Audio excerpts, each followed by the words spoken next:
A ver, chicos, buenas tardes. Yo soy la doctora Edith Barrios, soy médico urologo del Hospital Rebagliati. El tema que voy a dar la charla hoy es sobre litiasis urinaria. La litiasis urinaria es una patología bastante frecuente en lo que es la práctica urológica. Es la tercera patología en frecuencia después de la infección urinaria, después de la patología prostática.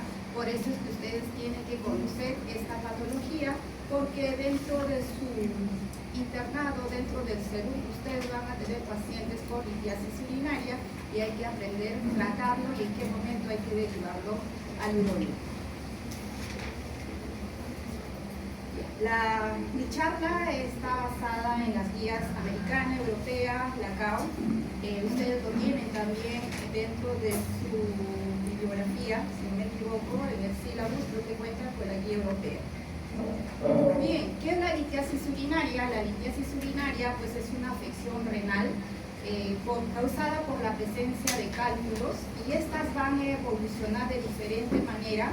Puede ser desde asintomáticos, ser muy sintomáticos, incluso llegar a perder la función renal. Como les decía, es la tercera patología más frecuente en la práctica urológica. Pero, ¿qué es un cálculo? ¿No? Un cálculo es una estructura cristalina que está incluida dentro de una matriz orgánica y se forma a nivel de las papilas renales, y estas pues van a crecer y en forma aleatoria van a migrar por el tracto urinario. En cuanto a un poquito de historia sobre la litiasis urinaria, los cálculos urinarios son tan antiguos como nuestra humanidad, ¿no? Se habla que el cálculo más antiguo corresponde a un cálculo de vejiga y pues estaría aproximadamente a 4.800 años antes de Cristo. Y el cálculo renal más antiguo es de hace 3.000 años antes de Cristo, que le encontraron paralela a la columna vertebral de una momia egipcia. Ya Hipócrates, hace 460 años antes de Cristo, ya hablaba sobre la semiología de los cálculos del pólipo renal, y él ya propuso algunas teorías sobre la formación de los cálculos. En cuanto a la incidencia, ¿no? La incidencia va a depender de varios factores, va a depender del factor geográfico, va a depender del factor climático, zonas donde hay mucho calentamiento global, tiene que ver mucho en esto, ¿no? Que puede generar deshidratación, y de esa manera podemos llevar a la precipitación de cristales. Tiene que ver también con el factor étnico. Los cálculos es bastante frecuente en la gente blanca, en la gente de raza caucásica, y es menos frecuente en la gente de raza afroamericana. El factor dietético, ¿no? Los alimentos ricos en proteínas animales tienen más propenso a formar cálculos, sobre todo de ácido úrico, alimento rico en sodio, al igual la baja ingesta de líquidos. El síndrome metabólico está relacionado con la formación de cálculos por ácido úrico. También el factor genético, ¿no? Los niños, ¿no? En el cual puede haber cistinuria o puede haber hiperoxaluria primaria. La tasa de prevalencia varía de región a región, va a depender, ¿no? Puede ir desde el 1% hasta el 13%, y en los países industrializados como es Canadá, Estados Unidos, Suecia, la prevalencia de los cálculos es altísima, ¿no? Más del 10% de su población puede tener cálculos urinarios. En resumen, la enfermedad litiásica pues es una enfermedad bastante común de las vías urinarias. Su incidencia varía, va del 1 hasta el 20%, y su prevalencia, como les decía, va del 1 al 13%. Esto en forma global. Una característica de los cálculos es su alta recidiva. Ya a los 5 años el 50% puede recidivar, y a los 10 años el 70% puede recidivar. Se da en todas las razas, pero es más frecuente, como les decía, en la raza blanca, en la raza caucásica. Es más prevalente en los varones con respecto a las mujeres. Puede presentarse a cualquier edad, un niño, un adolescente puede tener cálculos, pero la edad pico está pues entre los 30 y 50 años, 30 años para los varones, 50 años para las mujeres, ¿no? Constituye el 20% de toda la consulta urológica y el 5% de todas las emergencias urológicas. tiene que ver también mucho con la carga genética. Dentro de los formadores de cálculo de alto riesgo, en este grupo vamos a tener factores generales, ¿no?, que tienen que tenerlo presente. Cuanto más temprano aparece un cálculo, es de mayor riesgo. En aquellos pacientes que tengan, pues, por antecedente familiar, igual, no hay que descuidar con esos pacientes, hay que hacerle seguimiento. Aquellos que recurren mucho un cálculo, 3 meses, 8 meses, ya le sacaron, eliminó y otra vez se está formando, entonces ese es otro factor de riesgo. El tiempo corto desde el inicio del primer episodio de cálculo y nuevamente recurre es otro factor. Aquellos pacientes que le han encontrado cálculos de Brucita, cálculos de ácido úrico o los cálculos infecciosos iguales, son cálculos de alto riesgo, aquellos que tienen riñón solitario o enfermedad renal crónica, ¿no? Todo este grupo de pacientes forman cálculos de alto riesgo. También tenemos enfermedades metabólicas que van a estar asociadas a la cabeza y que es bastante frecuente, por lo menos en el hospital, es el hiperparatiroidismo. El paciente que ustedes se encuentren con hiperparatiroidismo busca cálculo renal y esos son cálculos residuantes. El síndrome metabólico, que ya vamos a hablar, el trastorno de la médula ósea, la nefrocarcinosis, la enfermedad poliquística renal, las enfermedades gastrointestinales, ¿no?, y la sarcoidosis, las lesiones medulares, la vejiga neurogénica, también forman dentro de estos grupos de alto riesgo de litiasis. El factor genético, ¿no?, la litiasis renal pues tiene una heredabilidad estimada más o menos del 45%, es alto. En este grupo de pacientes se debe considerar la realización de pruebas genéticas. ¿A quiénes tenemos que hacer pruebas genéticas? Aquellos niños, aquellos adultos menores de 25 años o mayores de 25 años en el cual se encuentra la sospecha clínica de un trastorno hereditario o un trastorno metabólico. A estos pacientes con sospecha debemos de hacerle seguimiento. ¿Y cuáles van a ser las características? Pues la recurrencia, ¿no?, más de 2 cálculos, episodios de cálculos en distinto tiempo, o la enfermedad renal bilateral, cálculo en un riñón, cálculo en otro riñón, ese es otro factor de riesgo, o el papá, mamá tenga pues antecedente de litiasis renal. Otro factor de alto riesgo son las enfermedades de origen genético, ¿no?, como es la cistinuria, como es la hiperoxaluria primaria, la cirrosis tubular renal, la santinuria, el síndrome de Lich-Needham, la fibrosis quística, que son otros factores de alto riesgo para cálculos. También la formación de cálculos inducidos por drogas, que ahora en nuestro medio hay bastantes pacientes con VIH dentro de su tratamiento, está el indinavir. Entonces hay que hacerle seguimiento a estos pacientes con VIH porque pueden formar cálculos y la particularidad de estos pacientes es que uno le hace una tomografía y es un cálculo radiolúcido, así por decir que no se ve en la tomografía. Y la tomografía en sí nos capta todo tipo de cálculos, excepto cálculos por indinavir. También las anomalías anatómicas asociadas con la formación de cálculos, toda aquella anomalía que genera éstasis urinaria, es decir, que nos genere cierta retención de orina, como es el riñón en esponja, como es la obstrucción a nivel ureteropiédica, como son los divertículos talicilares, como son los quistes talicilares, la estenosis ureteral, el reflujo vesico-ureteral, riñón en herradura ureterocele. Esas son malformaciones que pueden generar éstasis urinaria. Y también tenemos factores ambientales, factores profesionales, como es la temperaturas ambientales elevadas, zonas calurosas, o la exposición al en forma crónica al plomo, al cadmio, ¿no? El síndrome metabólico. Hablar del síndrome metabólico, creo que todos sabemos que nos estamos refiriendo a la resistencia a la insulina, a la obesidad central, a la hipertensión, a la hiperlipemia. Se ha visto que el síndrome metabólico genera una disminución del pH urinario, ¿no?, lo que va a resultar esto en depósitos de cristales de ácido úrico y en la formación del cálculo. Se dice que el 34% de todos los pacientes diabéticos forman cálculos por ácido úrico.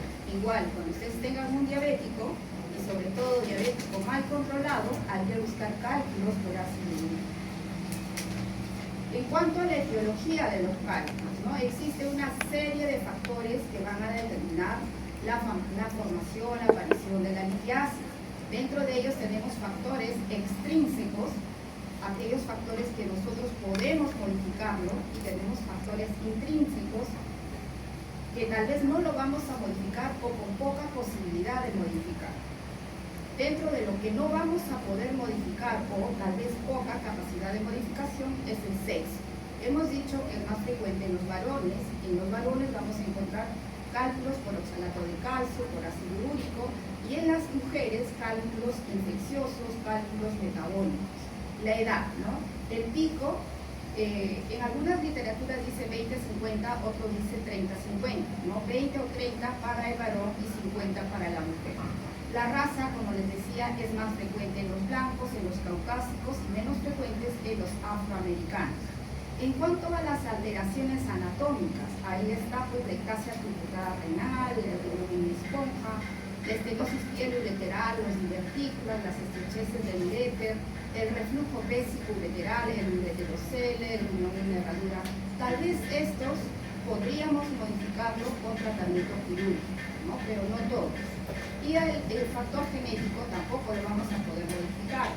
En este grupo están los cálculos por ácido úrico, por santina, por cistina. Y aquellos factores que sí podemos modificarlos son los factores extrínsecos. Y en este está el factor geográfico estacional, ¿no? Los meses calurosos tal vez nos podríamos mudar a otro lugar. Factor alimenticio, si estamos diciendo que el consumo rico en alimentos ricas en proteínas, pues dejemos de consumir proteínas en exceso. Si estamos hablando de las comidas saladas, pues hay que bajar la comida salada. En cuanto a la ingesta hídrica, ¿no? El bajo consumo de líquido nos puede llevar a la precipitación de cristales, entonces hay que aumentar la ingesta de líquido. Por encima hay que generar una diuresis entre 2.5 y 3 litros al día para evitar la recidiva, y por lo tanto debemos tomar por lo menos 3 litros de líquido aquellos que son formadores de cálculo, y cuanto más temprano formen, con mayor razón. En cuanto a la clasificación de los cálculos urinarios se pueden clasificar por su tamaño, por su ubicación, por sus características radiológicas. Por el tamaño se puede medir pues en 1, 2 o 3 dimensiones. Las guías lo que utilizan pues son mediciones lineales de diámetro y lo miden menores de 5 milímetros, entre 5 y 10, entre 10 y 20 y mayores de 20 milímetros, ¿no? Pero el mejor predictor para la cirugía es evaluar el volumen del cálculo. En cuanto a la ubicación, su ubicación va a depender según la anatomía. Puede estar en el riñón, en el cáliz superior, en el cáliz medio, cáliz inferior, ya sea anterior, ya sea posterior. Puede estar en la pelvis, en el uréter proximal, en el uréter medio, uréter distal, en la vejiga, incluso hasta en la uretra prostática encontramos a pacientes, hasta en la uretra vulvar en algunos pacientes. En cuanto a la característica radiológica, va a depender, ¿no? Según la placa de abdomen simple, puede ser radio opaco, que es parecida al hueso, radio lúcido, no lo vemos, y parcialmente radio lúcido con una densidad intermedia, ¿no? Ahí tenemos ejemplos de los radiopacos, son todos los cálculos duros, todos los oxalatos de calcio. Los radiolúcidos está la cabeza, el ácido úrico, y los parcialmente radiolúcidos, los cálculos infecciosos y la cistina. También se puede clasificar según su etiología de su formación, según su composición y según su riesgo de recurrencia, puede ser alto y de bajo riesgo, ¿no? Según la etiología pueden ser cálculos de tipo infeccioso, cálculos no infecciosos, cálculos de origen genético y cálculos inducidos por drogas. Los cálculos, según su composición, pues es la base para tomar las decisiones diagnósticas, terapéuticas posteriores, ¿no? Los cálculos suelen formar a partir de una mezcla de sustancias. En este grupo, buscar cálculos de origen metabólico, cálculos de ácido úrico, de oxalato, los cálculos infecciosos y los cálculos inducidos por drogas. En cuanto a los tipos de cálculos, por orden de frecuencia, el más frecuente es el cálculo cálcico, la litiasis cálcica. El 80% son de tipo cálcico y este es más frecuente en los varones, ¿no? El 85% su etiología es desconocida y la particularidad es que recidiva mucho, ¿no? A los 5 años el 50% va a recidivar.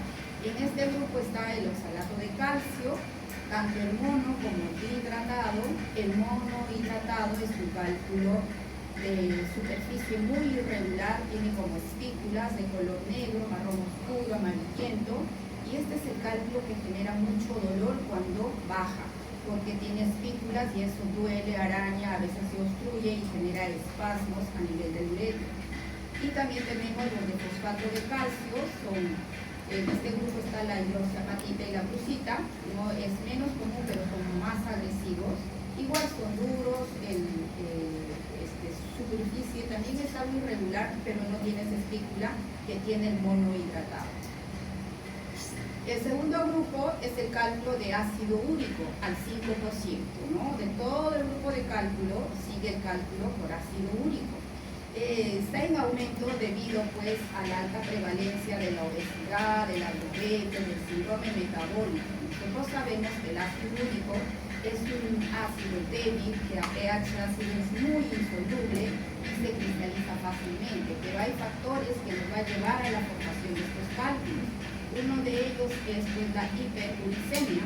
Cuando ustedes tengan pacientes con gota, busquen cálculos por ácido úrico. El 10 a 20% de estos pacientes tienen cálculos por ácido úrico. El consumo bajo en líquido, la edad avanzada y también el consumo rico en proteínas, ¿no? Cálculos por ácido úrico. En tercer lugar, y no menos frecuentes, son los cálculos infecciosos, típicos de las mujeres, también conocido como esturita, con los cálculos de fosfato, amonio, magnesio. Estos cálculos tienen la particularidad que crecen mucho y no genera dolor hipocólico como el oxalato, como el ácido úrico, crece como dibuja toda la pelvis urinaria. Estos son los famosos cálculos coraliformes como el asta del ciervo, como el coral, ¿no? Estos cálculos siempre se les relaciona con infección urinaria. El 90% de estos cálculos tiene gérmenes, pero un germen particular, gérmenes uriolíticos. A la cabeza está el proteus, no es el único, ¿no? Pero es a la cabeza. Cuando ustedes ven al paciente diabética o paciente mujer diabética con infección urinaria recurrente, ustedes uno puede tratarlo una vez, 2 veces, pero que ya recurra, hay que buscarle algo que esté generando, ¿no? Recuerden que este cálculo no duele, lo único que te puede dar es infección, le hacen una ecografía y encuentran el cálculo, ¿no? Le hacen un examen de orina y encuentran gérmenes uriolíticos. No hay coli, también últimamente en nuevos estudios se ve que el Escherichia coli también está generando gérmenes uriolíticos, ¿no? Pero a la cabeza está el proteus.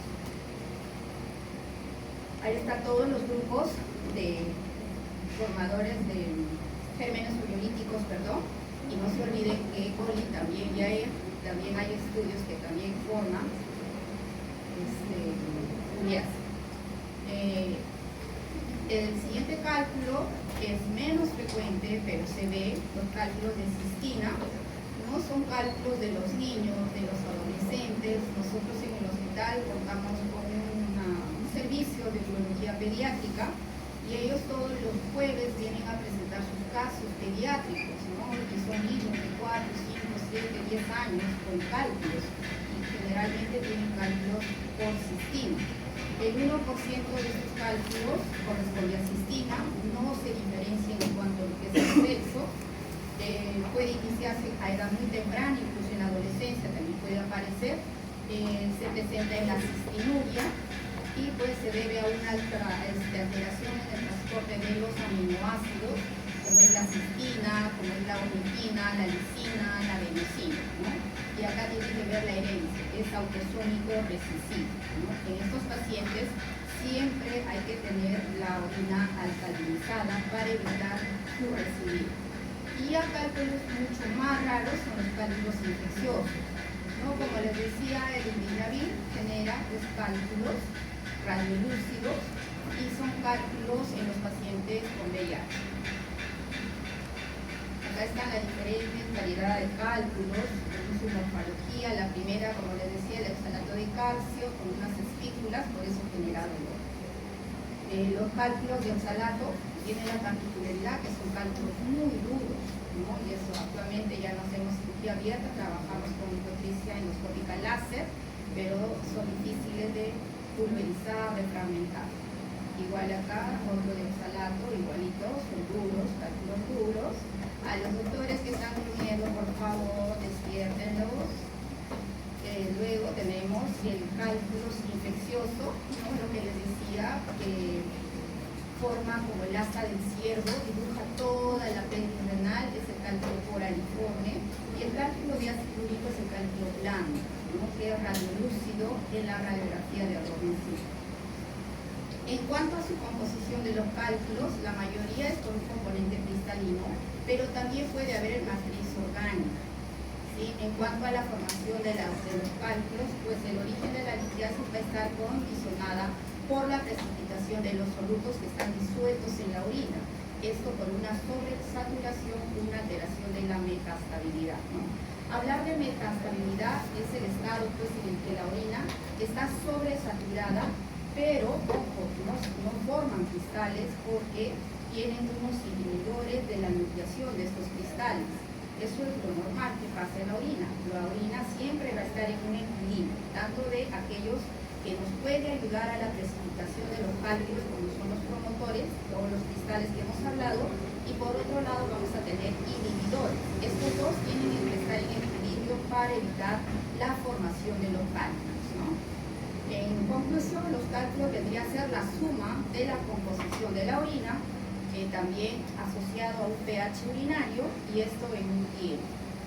Por lo tanto, estamos hablando de cálculos que se forman en pH alcalino, como los cálculos infecciosos, los cálculos de Sturita, y por otro lado, el más frecuente, es que estoy mencionando, en pH ácido a la cabeza del ácido úrico, la cistina, pero hemos dicho que el más frecuente, el 80%, son los oxalatos, y está en el centro, en la zona que no tiene que ver con el pH urinario. Bien, entonces dentro de la F patogenia, según el tipo de cálculo, tenemos pues por alteración metabólica. En este grupo tenemos la hipercalciuria. La hipercalciuria, ¿cómo lo definimos? Como la eliminación de calcio mayor de 250 a 300 miligramos de calcio en 24 horas. Su fisiopatología aún es desconocida, ¿no? Pero se les asocia a factores genéticos y a factores nutricionales. Dentro de este grupo tenemos con normocalcemia, con hipercalcemia y con hipercalciuria idiopática. Dentro de todos estos grupos, con hipercalcemia, como les decía, que es bastante frecuente, por lo menos en mi hospital, es el hiperparatiroidismo. Y por otro lado, la hiperuricosuria, como se define como la eliminación pues, superior de 750 a 800 miligramos en 24 horas del ácido úrico, y acá el origen es multifactorial, por consumo excesivo de proteínas, como les mencionaba, por una sobreproducción endógena del ácido úrico, como es en el síndrome de Lich-Milham, o también en enfermedades hematológicas oncológicas, y en el trastorno tubular en el manejo del ácido úrico. Por otro lado, tenemos la hiperoxaluria, ¿no? Esto es menos frecuente, raro verlo, pero se define como la eliminación superior de 50 miligramos en 24 horas del oxálico. Lo que vemos acá es la hiperoxaluria exógena. En el hospital lo vemos porque es un hospital de cuarto nivel y los cirujanos pues hacen cirugías de resección intestinal amplias. Nosotros hacemos neovejigas en el cual tenemos que resecar intestino y vemos que este tipo posterior, ¿no? En el seguimiento encontramos hiperoxalurias exógenas. Y la cistinuria es lo que le decía, es la alteración de 4 aminoácidos en el transporte, lisina, adenosina, ubiquina, cistina. Y bueno, estos pacientes siempre hay que alcalinizar la orina por encima de 7.5. En cuanto al diagnóstico de la litiasis urinaria, siempre hay que empezar con una buena historia clínica, un buen examen clínico. En aquellos pacientes que vengan por cálculos ureterales, pues el dolor va a ser variable. Puede ser desde el dolor muy leve hasta dolores muy intensos, como es el cólico renal, ¿no? Va a haber un dolor lumbar. Si es cólico renal, el dolor es muy intenso, puede estar asociado a signos vagales, náuseas, vómitos, fiebre, epigastralgias, ¿no? Es variable, dependiendo del tamaño también y la localización del cálculo. Pero se recomienda hacer una evaluación inmediata, no en todos los pacientes, no en pacientes que tienen riñón único, un monorreno, ya sea congénito, o ya sea funcional, o ya sea quirúrgico, perdón, o aquellos que vengan con fiebre, o aquellas que tengan pues sospecha de un diagnóstico de cólico renal, ¿no? que haya duda del diagnóstico. ¿Y cómo hacemos? ¿Con qué nos ayudamos? Con ayuda diagnóstica por imagen. En cuanto a la presentación clínica, como les decía, el cuadro clínico es variable. Va a depender, uno, del tamaño del cálculo. Cuanto más grande es el cálculo, es difícil que migre, ¿no? Si el cálculo es pequeño, va a migrar, puede obstruirse y generar dolor desde leve hasta cólico renal. Y bueno, de su capacidad obstructiva, ¿no? En el uretero. Va a depender también de la localización. Si el cálculo es renal, piérico o está en el cáliz inferior, es cálculo difícil que pueda migrarse, grande obviamente, ¿no? Pero si el cálculo está a nivel del uréter o está en alguna de las zonas de estenosis fisiológica, el cálculo se puede obstruir y generar cólico renal, dolor intenso. Puede ser asintomático o puede presentar síntomas de cólico nefrítico. Puede estar o no asociado a hematuria, tanto micro como macroscópica. Puede estar asociado o no a infección urinaria. Si es un cálculo de struvita, va a tener el paciente infección urinaria y el germen va a ser ureolítico. El paciente asintomático generalmente pues es un hallazgo, no va por otro problema y le encuentran el cálculo. Y bueno, los cálculos pueden ser de diferente tamaño, ¿no? Y también puede estar o no comprometida la función renal. Pero el paciente sintomático, el dolor puede ser desde un simple dolor lumbar hasta un dolor muy intenso, un dolor que puede estar asociado a infección urinaria, puede estar asociado a insuficiencia renal, tanto aguda como una crónica o una crónica reagudizada, puede estar asociado o no a hematuria. El cólico renal. El cólico renal es un dolor muy intenso. Es un dolor que no calma con nada, no se compara al parto, es de origen brusco, se inicia en la región lumbar y pues va a irrigar todo el recorrido del uretero, ¿no? Genera un dolor en el flanco, en la fosa ilíaca, a los genitales, puede ir a la calle interna del músculo, puede generar síntomas de una infección urinaria baja, pueden generarse síntomas de llenado, incluso algunos cuando se obstruyen pueden generar síntomas de vaciado también, y cuando son un dolor muy intenso se asocia a signos vagales. El paciente está hipertenso, está sudoroso, con una concentración psicomotriz, puede estar asociado a fiebre, pero fiebre por dolor. En cuanto a la fisiopatología del cólico renal, para empezar, el riñón no duele, eso ya lo saben, ¿no? Lo que duele es la distensión de la cápsula.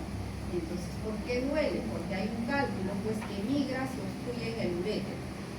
Al obstruirse, lo que vamos a generar es una presión intrapiérica y el músculo liso del uréter va a empezar a contraer, va a generar espasmo. Esa presión va a generar una dilatación de la cápsula renal y eso es lo que duele. Por eso es que cuando uno está con cólico renal no hay que hidratar al paciente. Si uno lo hidrata el dolor no cede. Estoy hablando en cólico renal, que es el dolor muy intenso, ¿no? Esas son las tres zonas de estrecheces anatómicas en el cual los cálculos tienen dificultad para el pasaje. Uno es en la unión pielo-ureteral, el otro es en el entrecruzamiento de los grandes vasos ilíacos y el otro es a nivel de la unión uretero-vesical. Ahí tienen sus tres estrecheces en el cual el cálculo se puede obstruir. ¿Cuál es el diagnóstico diferencial? ¿No? Podemos hacer diagnóstico diferencial con patología renal no litiásica. Si estamos hablando de que el cólico renal se produce porque hay una obstrucción del uréter, el 90% se obstruye por cálculo, pero no es el único. Puede haber un tumor de urotelio que esté sangrando, genera coágulo y ese coágulo obstruye el uréter y eso también puede generar cólico renal. o hay infecciones altas, las pielonefritis, que también se puede asociar a sangrado, ¿no?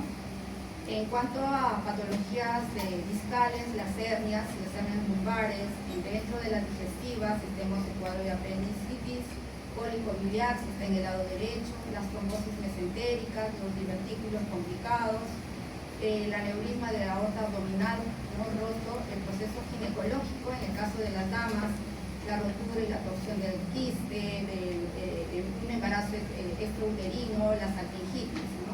Hematoma retroperitonal es rarísimo, pero se ve, y la torsión del conducto espermático. En cuanto a los exámenes complementarios, una vez que a ustedes les llega un paciente con litiasis urinaria, uno le va a solicitar pues, un examen de orina, examen de sangre, ecografía, radiografía, tomografía, urograma, resonancia, pirografía. Esto va a depender del lugar donde ustedes se encuentren, ¿no? Para un hospital grande obviamente hay de todo, pero también pueden estar en un centro de salud, una posta de salud, que no cuentan con todo el armamento de ayuda diagnóstica, pero por lo menos sí van a tener para hacer un examen de orina, un hemograma, una placa de abdomen simple y una ecografía, por lo menos van a tener eso. En cuanto al examen de sangre y orina, ¿por qué pedir un examen de sangre? ¿No? El paciente, estamos mencionando que el paciente si viene por un cálculo de tipo infeccioso, el paciente viene por fiebre, pues hay que ver si el paciente está en cuadro infeccioso o en sepsis. Para eso pedimos el hemograma. O aquellos pacientes tal vez venga hacia un monorreno congénito o quirúrgico, o en ellos hay que evaluar la urea y la creatinina, cómo está el paciente. A veces vienen anúricos el paciente, ¿no? ¿Y por qué pedimos examen de orina? Hemos hablado mucho del pH urinario, de toda la clasificación de los cálculos, entonces nos sirve, nos orienta más o menos. Cada paciente puede tener cálculos por ácido úrico, este paciente puede tener cálculos de estruvita, pH alcalino, ¿no? También tal vez veamos microhematuria o hematuria, ¿no? A veces el paciente viene por un cólico renal, el diagnóstico es clínico, uno lo ve, este paciente tiene cólico renal, yo le calmo el dolor y bueno, le quiero confirmar, le pido su ecografía, le pido su examen de orina, llega el resultado, el paciente ya se tranquilizó con lo que le apliqué, pero en la ecografía no sale nada, está limpio, ecografía renal normal, ecografía de vejiga normal, pero yo sé que el paciente vino por un cuadro clínico de cólico renal, pero evalúo su examen de orina y me sale microhematuria. ¿Qué puedo pensar? Que el paciente vino por cólico renal, pero tal vez fue pequeño y el paciente lo ha eliminado, y puede ser un oxalato de calcio. Recuerden que el oxalato de calcio, su forma de cálculo tiene espículas, cuando baja, araña las vías urinarias y genera sangrado microscópico, ¿no? En cuanto a la placa de abdomen simple, el 90% vamos a visualizar los cálculos en una placa simple de abdomen, pero hay un 10% que no lo vamos a ver. En ese 10% están los cálculos radiolúcidos. Lo que se ve en la placa son radiopacos, ¿no? Los que tienen parecido a la densidad del hueso. Y hay cálculos parcialmente radiopacos, como es la cistina, como es el cálculo de estruvita también. La placa simple es rápido, es sencillo, es inocuo, pero el problema es que en las gestantes no podemos realizarlos, ¿no? Ahora, también cálculos muy pequeños nos podemos confundir con flebolitos y también va a depender mucho de la preparación del paciente. El problema de la placa simple es su baja sensibilidad y su baja especificidad. Hay, bueno, cálculos muy grandes, que es muy notorio, cálculos bilaterales distales, pero hay cálculos también que pueden ser mucho más pequeños y estar pues entre el medio del huesito de la vértebra, que no lo vamos a poder visualizar. En cuanto a la ecografía, ¿no? La ecografía, todos ustedes van a manejar ecografía.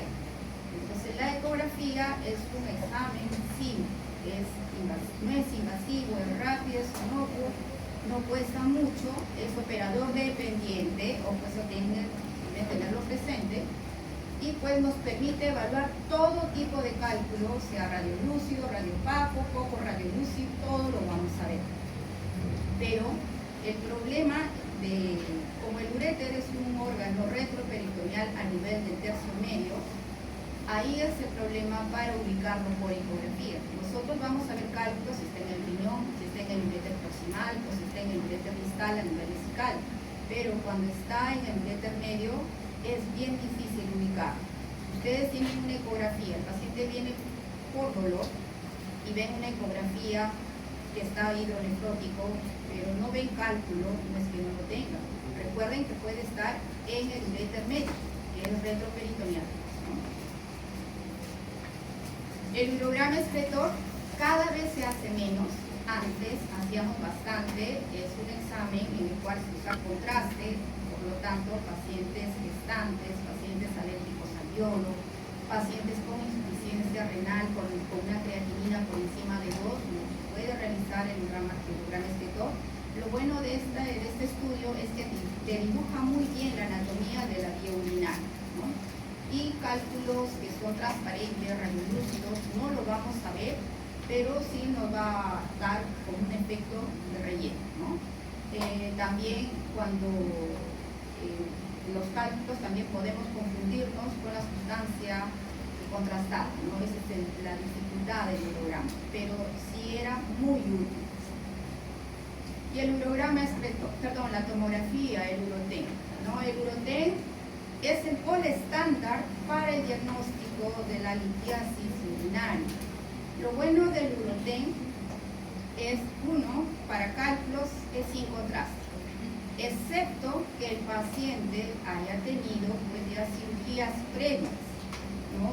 O estamos sospechando de alguna malformación, ahí sí necesitamos con y sin contraste. Pero es el gol estándar que tiene alta sensibilidad, alta especificidad, nos permite evaluar el cálculo, el tamaño, el volumen, su densidad. Hoy día los que han rotado conmigo estamos hablando bastante de las unidades Hansen, ¿no? La medida es de la densidad de los cálculos son las unidades Hansen.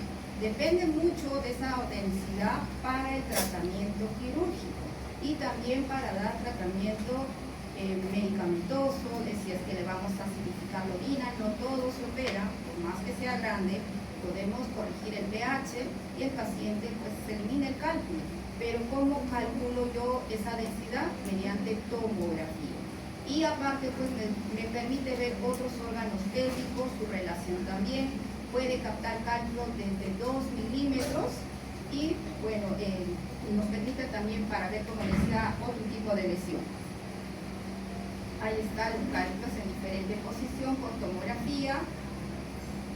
Y en cuanto al diagnóstico que está relacionado al metabolismo, ¿no? Lo ideal es que cuando uno forma cálculo, lo ideal es que nos hagan a todos un estudio metabólico. Ese sería lo ideal, pero en nuestro medio no se da.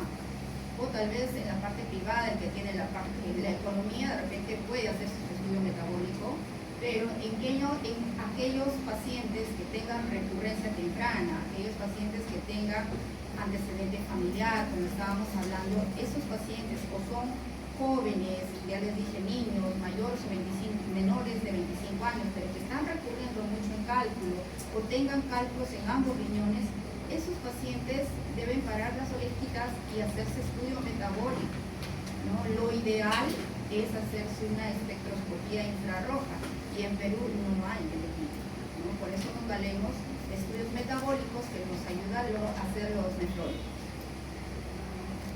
Un poco sobre diagnóstico por imágenes en el embarazo, ¿no? Para empezar, las mujeres embarazadas también pueden formar cálculos. Por el propio embarazo estamos diciendo que una éstasis urinaria nos puede llevar a la formación. Entonces las damas embarazadas que hacen, el útero va a crecer y va a generar pues una hidronefrosis fisiológica, ¿no? Y si la mujer no toma líquido o tiene factor de riesgo, qué sé yo, ha tenido por antecedente, puede formar cálculos. Entonces en las mujeres, para empezar, hay que evitar todo tipo de radiación, ¿no? Ya sea placa simple, tomografía, urograma, no deberíamos de hacer, ¿sí? Casos muy excepcionales se puede hacer antes de la 8ª semana o después de las 23 semanas de gestación, pero en casos muy seleccionados y a muy baja radiación, bajísima, ¿no? el primer examen de ayuda diagnóstico es una ecografía, ¿no? Si no sirve mucho, podemos hacer una resonancia sin contraste, pero ya muy excepcional, tomografía, pero con muy baja radiación. En cuanto al tratamiento, el tratamiento va a ser médico y esto va a estar orientado, uno, al manejo del dolor, ¿no? Sobre todo el cólico renal, ¿no? Que tiene con síntomas neurovegetativos, y a favorecer la eliminación de los cálculos, es decir, el tratamiento exclusivo. Cuando ustedes le llegue un cálculo, recuerden siempre que los cálculos recurren muchísimo. Si ustedes tratan un cálculo y no le dan preventivo, el paciente va a regresar otra vez por cálculo. Bueno, si son más jóvenes, peor, ¿no? Por lo tanto, el primer tratamiento va a ser de urgencia si viene por cólico renal. Luego, eliminar el cálculo, si cumple con todo acuerdo a requisitos y de anatomía también y del criterio para expulsar un cálculo. Puedo darle medicamento, el cálculo lo puede eliminar el paciente, o lo voy a disolver el cálculo, como es el caso de ácido úrico, o ya ingreso a operar, que es el tratamiento intervencionista. Y lo último, hay que evitar la recidiva. En cuanto al tratamiento del cólico renal, ¿no? Que esto sí ustedes lo tienen que aprender a manejar porque sí va a llegar, ¿no? El cólico renal, lo primero, el paciente viene, como les decía, con mucho dolor, ni se les ocurra pedir ecografía, sangre, orina, ¿no? Primero le calman el dolor. Y el tratamiento de elección son los AINES, excepto que sean alérgicos a los AINES, pues ahí ya le pasas a un narcótico, ¿no? Entonces le dan AINES, pues lo que tengan, ketorolaco, diclofenaco, metamizol les pueden dar. ¿Por qué? Los AINES lo que va a hacer es inhibir la síntesis de prostaglandinas. De esta manera lo que vamos a disminuir es el filtrado renal, ¿no? Porque la fisiopatología era que había una obstrucción y había una presión intrapiélica, y lo que hacemos con los AINES, disminuimos el filtrado y bajamos pues la distensión piélica. Si no calma con el AINE, le pasas a un opiáceo, pero el problema es que te puede dar náuseas, que te puede dar vómitos, pero le agregas un antiemético. Acá sí tienen que tener mucho cuidado en el tratamiento de las complicaciones, ¿no? Porque el paciente te puede llegar en anuria, sobre todo pacientes monorrenos o pacientes que vengan con infección. Recuerden lo de los cálculos infecciosos. Muchos pacientes en el hospital se van a la UCI o llegan directo a la emergencia y pasan a la UCI. Hay que tener mucho cuidado con este tipo de pacientes. Un riñón obstruido o infectado es una urgencia urológica, no se olvide. El paciente viene infectado con fiebre, con todo el malestar, hay que empezarle antibiótico y un antibiótico de amplio espectro. Si vemos que está obstruido, hay que drenar esa orina. Si se puede, con nefrostomía o catéter doble J, pues si ya no se puede entrar a cirugía de emergencia, si es que el hospital cuenta para ingresar de emergencia y tratar de operar a este paciente. Nuevamente les recalco, en pacientes con cólico renal hay que disminuir la ingesta de líquido, no hay que sobrehidratar al paciente. En cuanto al tratamiento expulsivo, ¿ya? El tratamiento expulsivo, hay criterios para dar tratamiento expulsivo. Lo primero, que los cálculos menores de 10 milímetros uno lo puede eliminar, pero cálculos menos de 4 milímetros, el 80% lo van a botar. ¿Ya? Lo único que tienen que tener cuidado. ¿Y qué medicamento le dejamos? Tamsulosin, un alfa bloqueante a 0.4 miligramos, se da en la noche para evitar la baja de presión. ¿Cuánto tiempo le dan? 2 a 6 semanas. Si en 2 a 6 semanas el paciente no elimina el cálculo, ese paciente no va a botar, entonces hay que operar. Pero si el cálculo se da, este tratamiento exclusivo se da cuando el cálculo está en el uréter distal, está por caer a la vejiga, no cuando esté en el uréter proximal, no cuando esté en el riñón, no cuando esté en el uréter medio. Cuando el cálculo está en el uréter distal, ahí aplicamos el tratamiento exclusivo con el alfa bloqueante, ¿ya? Pero no en todos, ojo, excepto dice ahí, pacientes que tengan un solo riñón, monorreno, no. Cólico renal que no ceda el tratamiento, ya sea con AINES, con narcóticos, no. Aquellos pacientes que vengan infectados, tampoco. Si tiene una alteración anatómica, tiene un ureterocele, una estrechez, nunca va a agotar. Pues estos pacientes no. O venga ya, como decía, en anuria, infectados, con deterioro de la función renal, en esos pacientes obviamente no va el tratamiento exclusivo, ¿no? Y la litólisis, sobre todo para los cálculos de ácido úrico, hay que regular el pH con citrato alcalino o bicarbonato de sodio y conseguir un pH pues, que esté entre 7 y 7.2. Y el tratamiento quirúrgico. Actualmente ya no se hace la cirugía convencional, la cirugía grande, que era el corte, ¿no? Todo un corte como la foto de la diapositiva. Actualmente ya son las litotricias endoscópicas con láser. Uy,